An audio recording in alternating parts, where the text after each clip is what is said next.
Hey guys, it's Kayla and finally welcome back to another video. It has taken me way too long to be busting out some videos on here, but your girl is back and I'm ready and I got tons of stuff planned for you guys, so you better be subscribed if you want to see what I got coming for you. So, today, really quickly, I am uploading super late my Nightmare Before Christmas Jack Skellington inspired Dutch door weekly spread layout. Also, if you just heard my bird being very loud, I am very, very sorry. She's going crazy today. So this spread took me for freaking ever to plan out. Actually doing the spread took about an hour and a half of my time. Which that's not too bad. It was the 2 hours of prep time prior to actually making the spread that was killing me. But I had to get that pumpkin just right, and also I wanted to make sure I did Jack Skellington justice.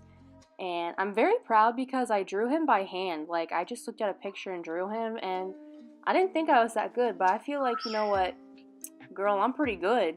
So, I mean, maybe you guys don't like it, but I think he looks pretty awesome. So, yeah, I just drew everything in pencil first, and for Jack Skellington, he's pretty easy. He doesn't require any colors or anything like that, because everything is just black and white for him, because he's, dead, and he wears his cute little black and white suit.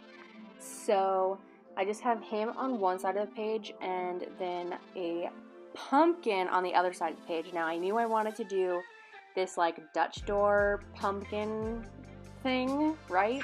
And I knew that at some point, I wanted to do Jack Skellington. So, I decided that, well, Jack Skellington is the Pumpkin King, so what better way to incorporate the two of them than together, because you have a big pumpkin, and then you have him, and he's the Pumpkin King. Oh my gosh, that bird is gonna drive me insane. So yeah, I wanted to put them side by side, because I thought that, they went perfect together. So yeah, I'm going to let you guys watch this for a little while, and I will jump back on once we get to the Dutch door part. That's where it gets a little fun.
as you can see, I'm just coloring in my pumpkin with my Crayola Supertips right now.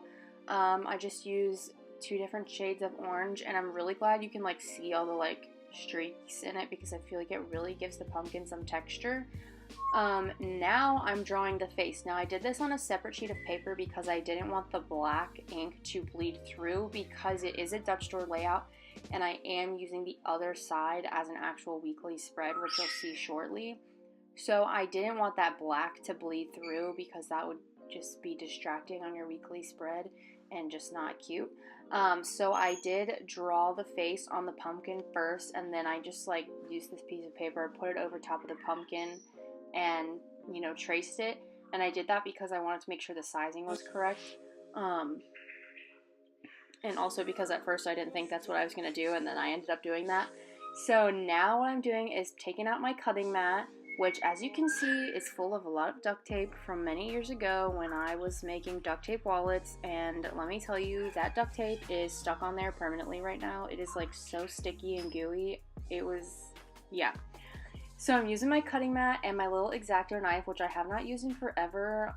You know, to all my people who used to make duct tape wallets, like, you know about your X-Acto knife and your love for it, and I just haven't used mine in forever, which is really sad.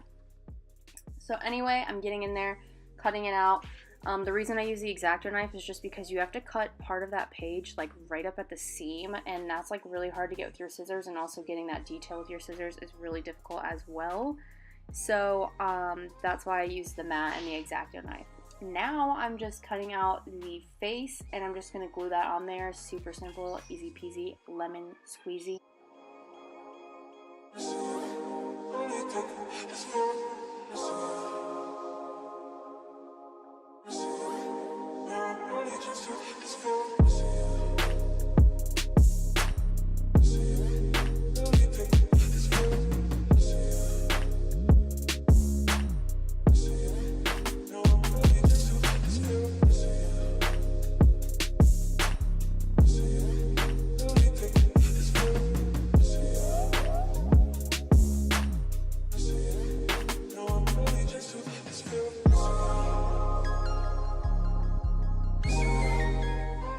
So I didn't want to leave the page behind the pumpkin blank. I wanted it to like add to the whole look of the Dutch door spread layout. So what I did was I traced it with a pencil, and then I'm just going in with that Sharpie again, and I am coloring that whole background area black, all of it completely black. Also, definitely recommend, I do have a piece of paper in between my 2 pages, so in between the one I'm working on and the one behind it, just because of bleed through and stuff like that, because you're coloring like a lot with a lot of black Sharpie. I did end up taping the page that I'm coloring on right now, the back of it, to the next page after, just because that black ink just like didn't bleed, well, it did bleed through, but you know, there was just so much ghosting that page, you know, using the page on the back of the one I'm on, does that make any sense? Using that page would have been like useless. It just wouldn't have looked good, and it would have been really annoying. So I just taped it together, and then I just went ahead and drew out my little grid for my weekly spread, and I'm using my Planning with K stickers and adding on my days, and voila, there you go, pumpkin Dutch door. I think it's fun. I like doing these fun Dutch doors, and here's Jack. He's looking fly. I think they look great together, and see how that black background looks. I'm telling you, it's amazing. So yeah, that is it for this video, guys. I hope you like it. You guys can use this spread all year round because Jack Skellington is awesome, and I will see you guys in my next video. Peace.